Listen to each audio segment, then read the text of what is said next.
I want to welcome all of you to what we are calling the ground healing ceremony for the Living Village. We're thrilled that you're with us. There are a few moments in the life of an institution that are historic.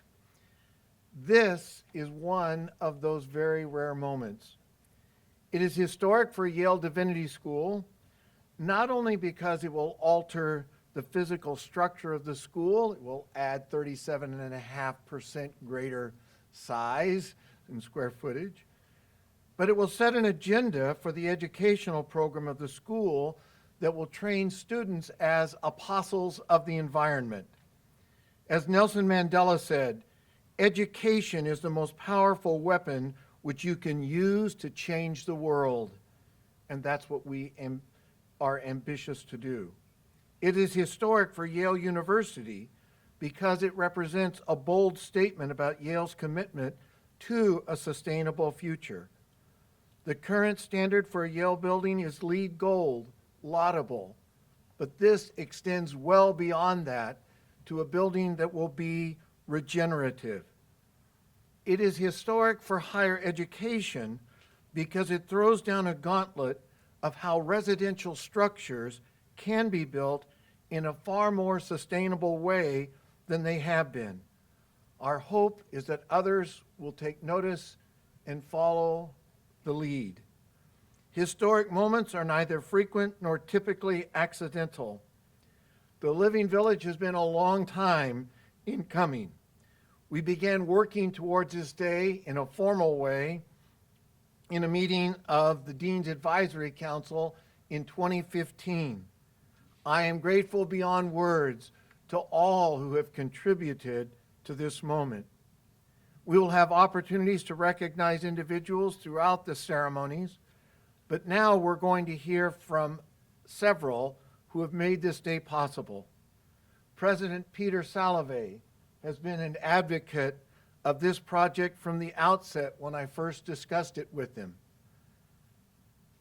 A pivotal moment came when George Bauer made an offer to fund the project, and I asked him to repeat that offer to President Salovey just right in this room, right behind us, right here.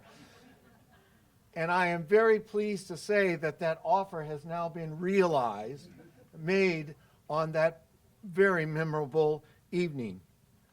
I also want to say a special thank you to Provost Ben Polak and Scott Strobel, who worked with President Salovey to make this possible. We wouldn't be here without them. We will also hear from George and Carol Bauer. To put it simply, this day has been made possible through your generosity. You were the first to step forward and to help us when we launched our feasibility study. You were the first to step forward when we did a design study. And you were the first and the largest to step forward when we actually raised money for the capital project. And when inflation went through the roof because of the pandemic, they were the largest donors to step forward one more time to help us address the issue of the increased costs.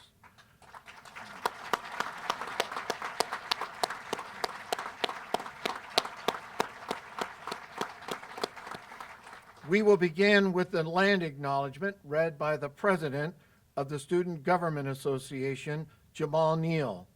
President Salovey will follow. We have then asked Riley Erlandson, a current resident of the Cantor Street Apartments back over here, who is wanting very much to be in the new building, and a student in environmental ethics, to offer a couple of reflections from a student perspective. And then we're privileged to be joined by Katie Dykes, the Commissioner of the Connecticut Department of Energy and Environmental Protection, who will offer some remarks from the state's perspective.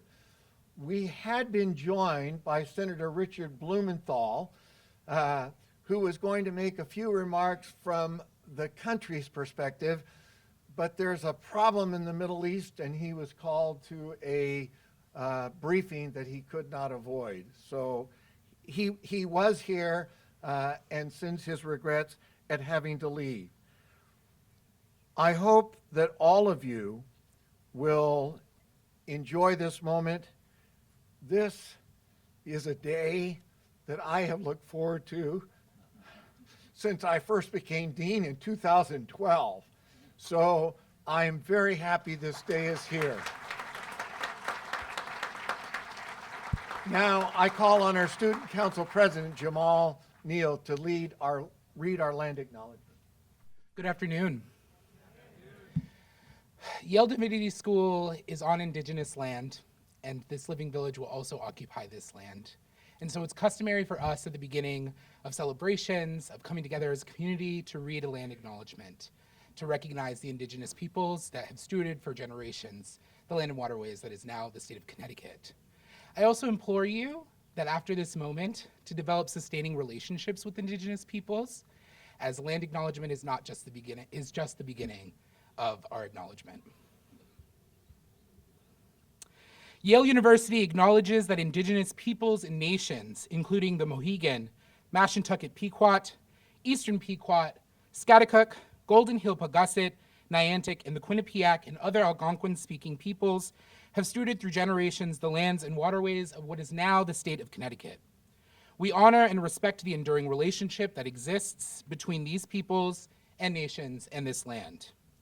Yale Divinity School recognizes the role that Christianity played in colonization movements and repudiates the use of Christianity or any other religion for the purposes of oppression. We encourage all to work for justice in the aftermath of colonization and to reject racism and anti-Indigenous attitudes in all forms. Good afternoon, everyone. It's great to see you all, and delighted to be with you and with you, Commissioner, and Mr. Mayor, and so many others on this wonderful moment. I want to thank Dean Sterling for his comments and his kindnesses and for the invitation to be part of this ceremony. It gives me great pleasure to be here. But before I share some reflections with all of you, I want to say a little bit more about Dean Sterling and his visionary leadership. He has been the dean for over a decade, and he's worked with exemplary skill to advance the school's mission on several critical fronts. And I share the Yale community's profound appreciation for all that you have done to propel us to this point. I know he's standing right behind me as I say it, but if I face him, you won't be able to hear these remarks. There's a certain awkwardness associated with it. While thanking Dean Sterling, I also have to thank George and Carol Bauer, from whom we will hear momentarily, but as Dean Sterling reminded us, they were the people that allowed us to put our first steps forward on this project. They've been here for its entire conceptualization, and they have made the cornerstone gift for its construction. Your commitment, Mr. and Mrs. Bauer, is the single largest commitment ever made to this school, and we are very, very appreciative for it.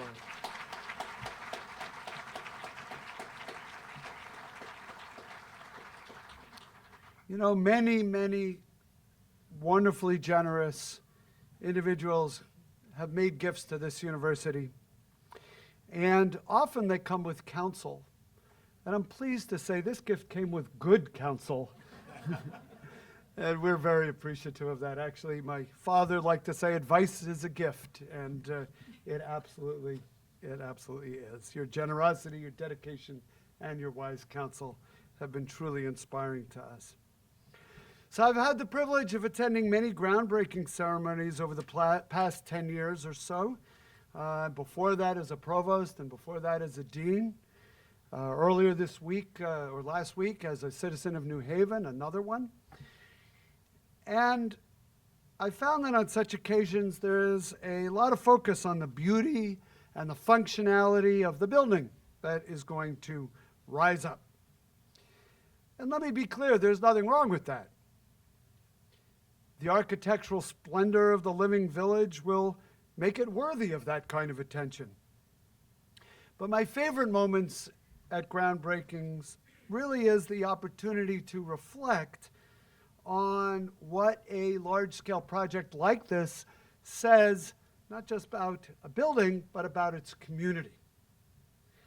And today we celebrate this groundbreaking by asking, what does the Living Village mean for Yale, and what does it mean for the world more broadly?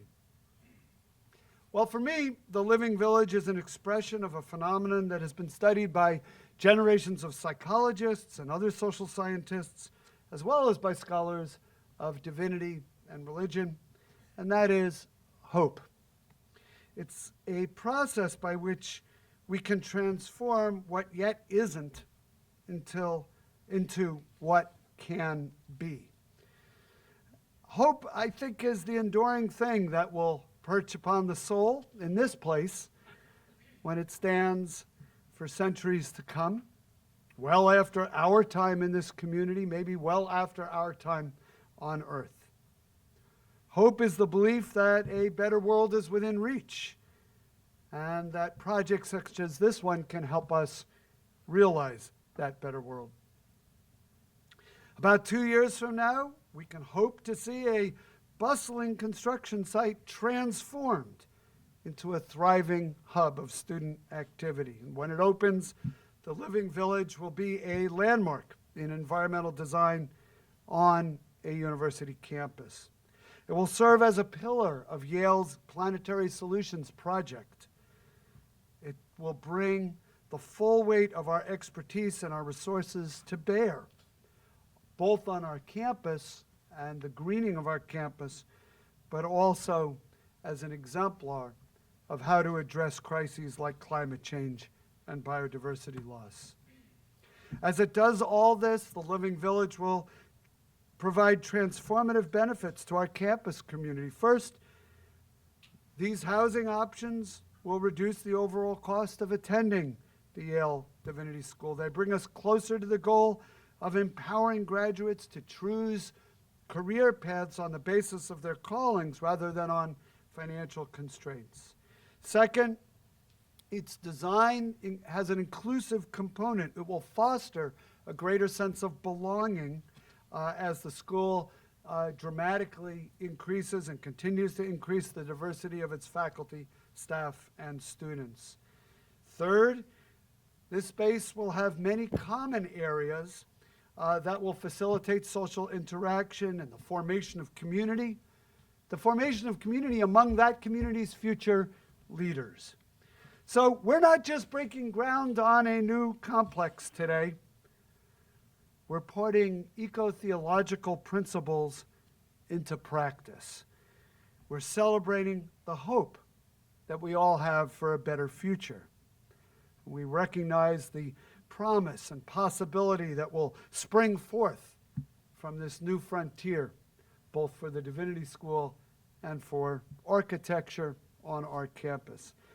I'm thrilled to be here with you at this pivotal moment in our university's history, and I thank all of you once again for coming and helping us celebrate this milestone on a beautiful, beautiful day. Thank you all for being here today.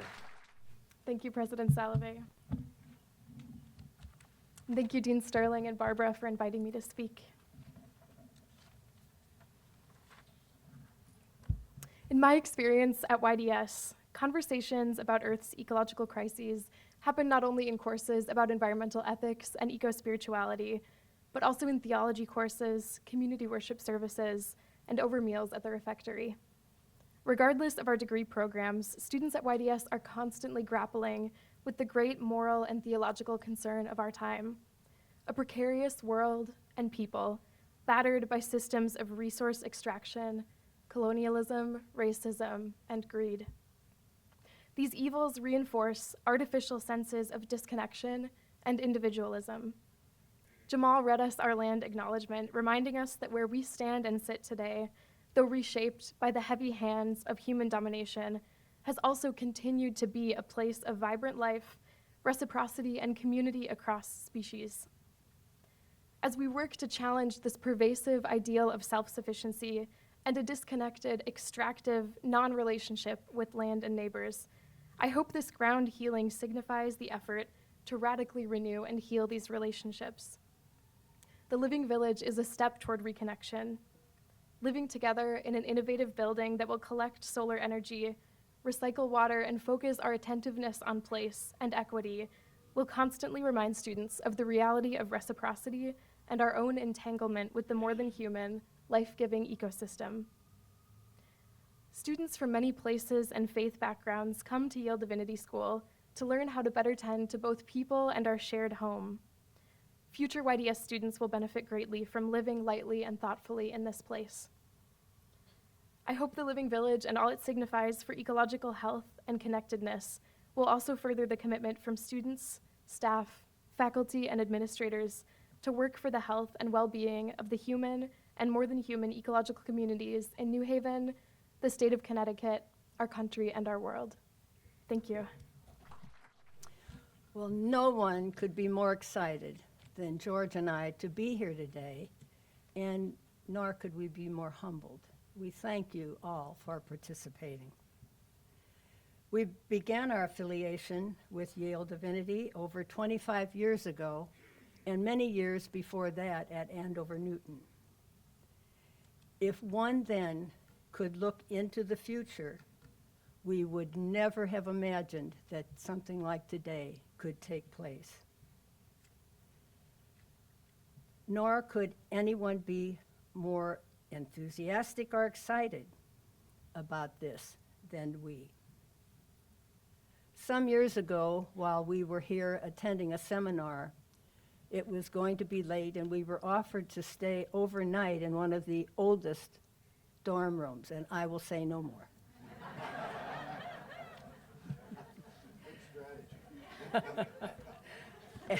As a staff chaplain now at Norwalk Hospital in south of here, my privilege is to work as a chaplain in helping train many students and people of all different ages. But in the summer, we get a group of Yale students who know they need 1 unit of chaplaincy in order to be ordained. So they enthusiastically come in when they don't have all of their other studies at the same time. I can only tell you that when our 6 staff chaplains who cover all of the hospital when we don't have a class and see the Yale students all signed up, the word in the hall is, hey, the Yale kids are coming. They are the most enthusiastic, and I can only imagine how they will react to the challenge that we're facing today with the Living Village. So I feel blessed to see the university providing the inspiration, the inspirational housing. George and I will look forward to seeing future students and families well established in this new environment. It's a tribute to the forward thinking of our people at the head of our university to support this. So with hope and inspiration in the future, we welcome you again. We're with you for every step of the way, and I will now introduce my husband, George Bauer. Thank you, Carol Jean. Carol and I are delighted to be here this afternoon, or as we senior citizens are fond of saying, Carol and I are delighted to be anywhere this afternoon.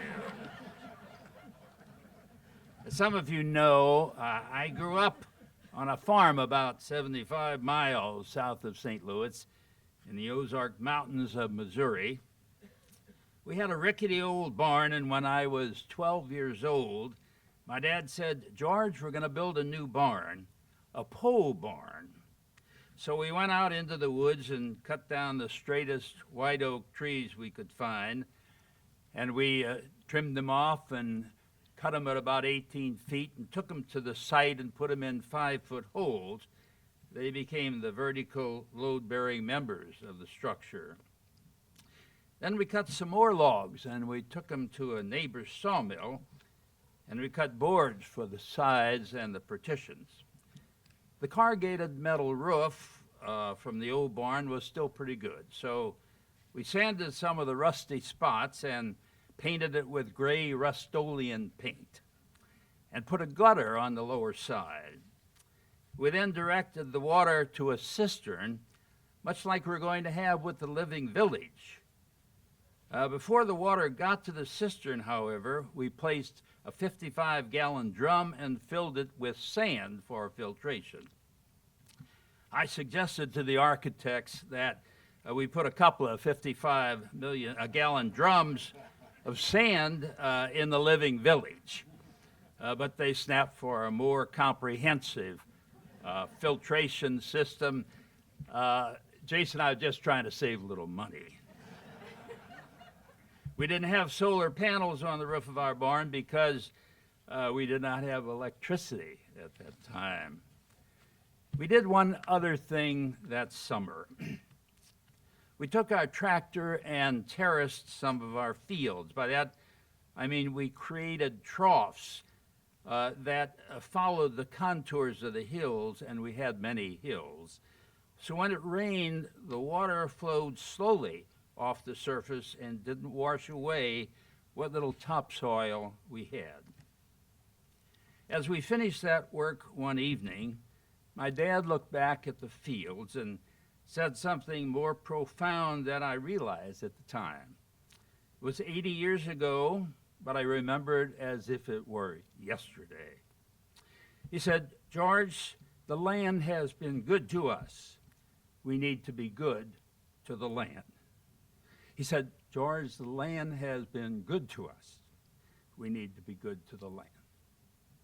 And so it is in that spirit that we celebrate today.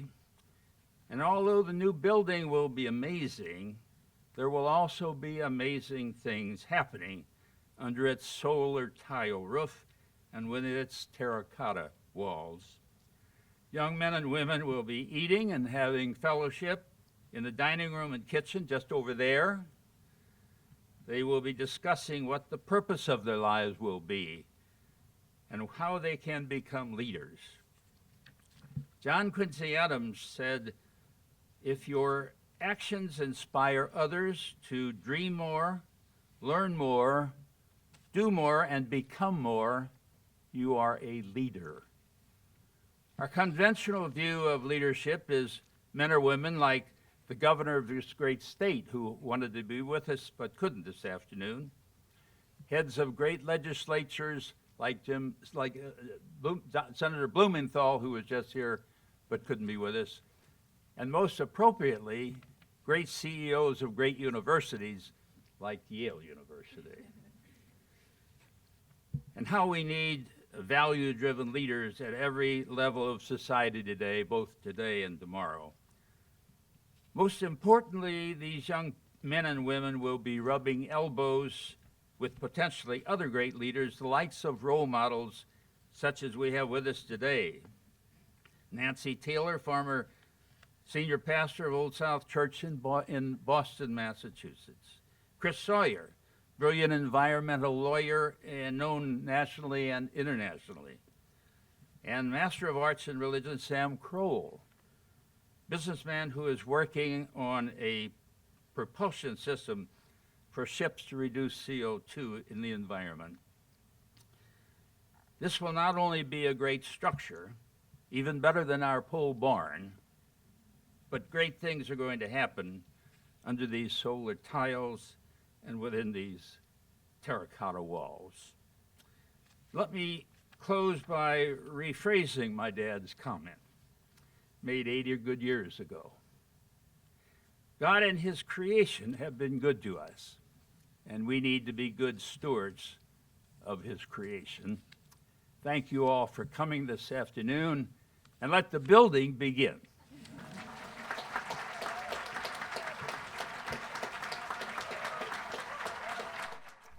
Thank you so much for those words. My name is Katie Dykes, and I serve as the Commissioner of the Connecticut Department of Energy and Environmental Protection. And I'm here on behalf of Governor Ned Lamont, who couldn't join today, but I know shares in the joy of this occasion.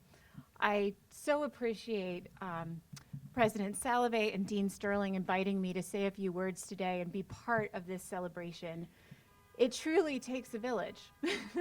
And to think about the work that you started and the vision that you have carried forward since 2015, I'm just so excited to be here to celebrate this important milestone. You're not only helping to construct a building, but you're constructing a building that reflects the values and intentions that we need more than ever as our state and our communities, as our nation and our globe face the challenges of the climate crisis. I am so proud to be part of this. It's such a beautiful scene today. It's not raining for once this summer, this fall, and just to envision this site and think about what this will mean. We know how important leadership with intention in the climate crisis means. We know how important this is. Yale serves as a pinnacle, a place that people look to for their values. We are in a city, the city of New Haven, with amazing leadership from Mayor Elliker, who's been an incredible partner to us in leading the way on addressing the climate crisis. What happens in New Haven is setting the pace. What happens at Yale is setting the pace, not just for the state, but for the country. This building, when it's constructed, we know is going to provide incredible value to help our state meet the commitments and the intentions that we've set together with the legislature to reduce emissions by 45% by 2030 across our economy, to help address a more sustainable use of water and materials. But what's so exciting to me, including as a Yale alum, is what this building will mean for the people who will inhabit it.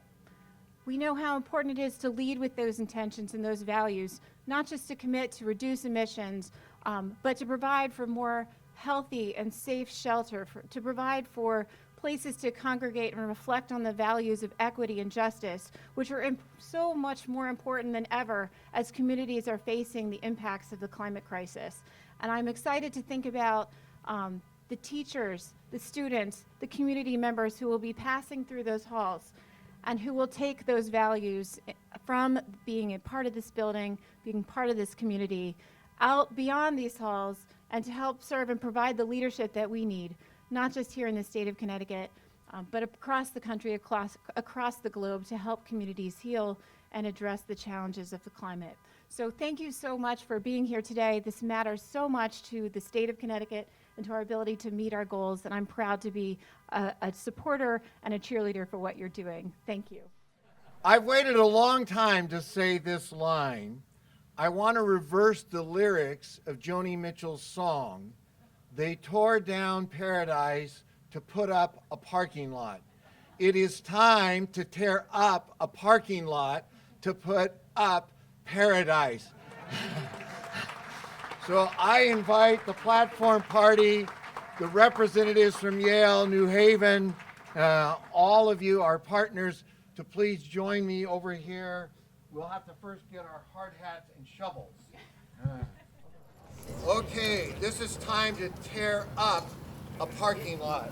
On three. 1, 2, 3.